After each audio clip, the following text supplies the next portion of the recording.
Pertanyaan sekarang, saya yakin Tuhan saya Allah, tapi Allah nggak kelihatan. Ada alasan tak kenapa Allah nggak kelihatan? Ada alasannya. Anda tanamkan baik-baik, ini masalah akidah yang paling penting. Kata Nabi, atau disebutkan dalam banyak riwayat, bahwasanya nabi-nabi pun belum pernah ada nabi yang lihat Allah, termasuk Nabi Muhammad SAW. Kita ambil dalilnya dalam hadis Bukhari. Waktu Nabi SAW pulang dari Isra Mi'raj, jemaah sekalian, Aisyah bertanya radhiyallahu anha, berkata, istri beliau, ya Rasulullah, hal tara rabbak? Apakah anda waktu Mi'raj ke langit, terima perintah sholat, sempat lihat Tuhan anda enggak? Lihat enggak Allah itu bagaimana? Apa jawaban Nabi SAW? Nurun ala nur anna arah. Allah itu cahaya, di atas cahaya, terang sekali. Bagaimana saya bisa melihatnya? Artinya Nabi SAW mengatakan, saya sendiri belum pernah lihat bagaimana itu Allah. Contoh sebelumnya Nabi Musa alaihissalam. Nabi Musa waktu menerima wahyu Taurat, itu selama 40 hari, turun Taurat lengkap. Al-Quran 23 tahun baru lengkap. Kalau Taurat 40 hari, nunggu di gunung Tursina. Tursina sebuah wilayah di Mesir sekarang.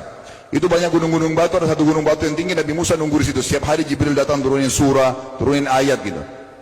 Setelah berlalu 37 hari dari 40 hari menunggu Taurat turun, Nabi Musa AS tiba-tiba bertanya kepada Allah, mengatakan begini dalam Al-Quran, A'udzubillahiminasyaitonirrajim, Rabbi arini anzur ilaik. Wahai Tuhanku, izinkan aku melihatmu. Aku beriman kau ada ya Allah, tapi aku ingin lihat kau bagaimana. Allah menjawab, tidak mau mengecewakan Nabi Musa. Sebagai manusia Allah mengatakan, lan tarani. Perlu anda tahu dalam bahasa Arab jemaah sekalian ada 3 kosakata la, tidak yang berarti tidak. Ada la biasa artinya tidak, ada lam dengan mim, lam artinya tidak pernah, ada lam dengan nun, lan artinya tidak akan pernah. Allah mengatakan apa? Lan tarani, kau tidak akan mampu melihatku wahai Musa. Tapi Allah nggak mau kecewain Musa. Ternyata Musa selama 37 hari jemaah sekalian kagum-kagum melihat gunung-gunung batu di situ. Pergantian siang malam, burung-burung yang terbang, air yang mengalir di lereng-lereng gunung. Lalu dia mengatakan, Allah mengatakan apa? Walakin unzur ilal jabal, fa in istaqarra makanahu fasawfa tarani. Coba kamu lihat gunung-gunung batu di sekitarmu hai Musa. Kalau mereka bisa menampung kedatanganku, kata Allah, kau akan bisa melihatku. Apa yang terjadi? Allah lanjutkan, falamma tajalla rabbuhu lil jabal, waktu Allah baru niat mau datang, belum datang, ja'alahu dakka, semua gunung batu itu hancur lebur, tidak mampu menampung kedatangan Allah. Wa kharra Musa sa'iqa, lalu Musa pingsan tiba-tiba. Waktu Nabi Musa bangun, langsung ucapkan kalimat, amantu billah, saya beriman pada Allah. Berarti fakta lapangan, nabi-nabi aja belum pernah lihat Allah. Masih pertanyaan lagi jemaah sekalian, kenapa Allah nggak bisa kelihatan? Saya akan jawab dan tolong ini jadikan sebagai pegangan hidup. Ini landasan akidah kita. Kata para ulama, karena anda kalau sholat, anda mengucapkan satu kalimat yang merupakan jawabannya. Allahu Akbar. Allah Maha Besar. Akbar adalah siga mubalaghah dalam Islam. Sesuatu yang melampaui batas, Maha Besar. Kita terangkan. Kata Nabi SAW, perumpamaan bumi yang kalian tinggali ini dibanding dengan langit pertama di atas kepala kalian, ada 7 lapis langit. Allah mengatakan, sab'an shidada, 7 lapis langit yang kokoh. Alladhi khalaqa sab'a samawatin tibaqa, yang menciptakan langit tibaqa bersusun, 1, 2, 3, 4, 5, 6, 7. Allah di atas langit ke-7. Kata Nabi SAW, perumpamaan bumi yang kalian tinggalin dibanding dengan langit pertama di atas kepala kalian, ibaratnya seperti cincin yang dibuang di padang pasir. Jadi kita tidak akan pernah bisa melihat ujungnya langit karena kita sangat kecil, dan ini terbukti secara fakta. Apakah anda sudah tahu bahwasanya miliaran bintang-bintang yang ada di atas kepala anda yang jaraknya sekian miliar tahun dari bumi dan sekian miliar tahun lebih besar daripada bumi, sekian miliar kali lebih besar daripada bumi, itu semua berada di bawah langit pertama. Manusia tidak akan pernah bisa memegang langit ini dengan telapak tangannya, karena dari sini saja ke Pluto jaraknya 270 tahun. Nggak bakal bisa ada astronot dikirim kena mati di tengah jalan. Jaraknya jauh sekali bintang-bintang, dan semua berada di bawah langit pertama.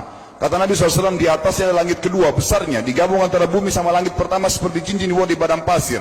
Langit ketiga, 2, 1 dan bumi digabung tiga-tiganya, dimana langit ketiga seperti cincin dibuang di padang pasir, sampai langit ke-7, 5, 6, 4, 3, 2, 1 dan bumi 7 digabung, dibanding langit ke-7 seperti cincin dibuang di padang pasir. Dan langit yang luas ini jemaah sekalian dipenuhi dengan makhluk Allah yang lain namanya malaikat. Dalam hadis Bukhari kata Nabi SAW, waktu saya sedang dimi'rajkan ke langit, tidak ada 4 jari pun ukuran di langit yang luas itu, kecuali saya temukan malaikat yang sedang ruku atau sujud, penuh dengan jumlah mereka. Anda tahu malaikat itu ada namanya nama kelompok, seperti Rakib, Atid itu kelompok. Di bawah Rakib banyak miliaran malaikat, di bawah Atid miliaran malaikat. Sama dengan Munkar Nakir, ada memang nama kelompok. Makanya kalau manusia 5 miliar, rakib atidnya 10 miliar. Rakib atidnya 10 miliar. Lalu kata Nabi SAW, di atas langit ketujuh ada Sidratil Muntaha. Besarnya digabung antara 7 lapis langit dan bumi, 8 hanya seperti cincin di bawah di padang pasir. Di atas Sidratil Muntaha ada sebuah lautan yang Allah ciptakan. Lautan itu besarnya digabung antara Sidratil Muntaha, 7 lapis langit dan bumi, 8, 9-9-nya seperti cincin dibuang di padang pasir. Makanya kalau anda baca Quran, anda baca ayat wa kana arsyu 'alal ma', singgasana Allah di atas air. Ini maknanya, air adalah ada lautan. Lalu kata Nabi SAW, arsy-nya Allah di atas lautan itu singgasananya Allah. Besarnya digabung antara lautan, Sidratul Muntaha, 7 lapis langit dan bumi, 10-10-nya hanya seperti cincin dibuang di padang pasir. Anda sudah hafal ayat kursi? Apa artinya? Ayat tanda-tanda kebesaran Allah. Kursi itu artinya bukan tempat duduk, tapi tempat pijakan kaki raja di singgasana. Kalau raja inginnya singgasananya ada pijakan kaki, itu namanya kursi. Kita baca apa? Wasi'a kursiyuhu as-samawati wal ard. Pijakan kakinya Allah saja sudah menutupi seluruh langit dan bumi ini. Jadi kita mustahil bisa melihat Allah karena besarnya Allah Azza wa Jal. Tinggal kita tutup jemaah sekalian. Kira-kira, lalu bagaimana saya berhubungan dengan Allah? Jawabannya sederhana. Anda lingkari namanya Allah, ini Tuhan kita. Yang menyembah selain Allah kafir, yang mempartisipasikan Allah dengan makhluknya, masih sembah berhala, kuburan, jimat, namanya syirik. Dua-dua nggak boleh.